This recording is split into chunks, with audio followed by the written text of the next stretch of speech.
Like one of my other characters, I keep coming back to, I guess the older I get, the less I identify with Ophelia or Hamlet, and more I identify with the mom. And first, when I read the lines when Hamlet tells his mother, you know, in the famous bedroom scene, "Have you eyes? You cannot call it love. For at your age, the heyday of the blood is tame." Oh, Hamlet, what do you know of love?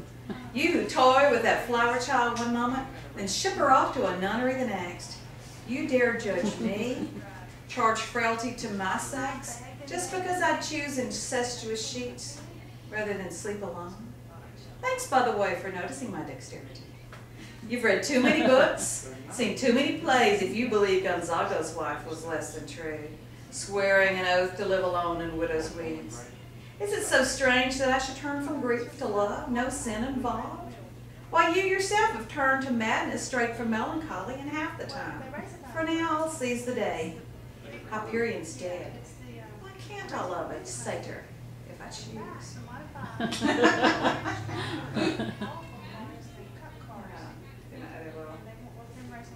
I was like, we've all known that. I guess there are other helicopter mothers. Sometimes this is a part-time helicopter mother getting away. Roots and wings, her mama always said. Roots and wings. Parroting something clever she had heard from other wiser mothers. But with her timing off, or just her common sense, she never knew just which to bestow when. As they started school, crying, clinging to her skirt, she offered wings, shooing them into strange new classrooms, sniffing. But when they wished to date, to drive, she held tight, packing the soil tight against their roots, shaping their branches with twine. When they needed her for goodnight prayers and nursery rhymes, she insisted that they learn to entertain themselves.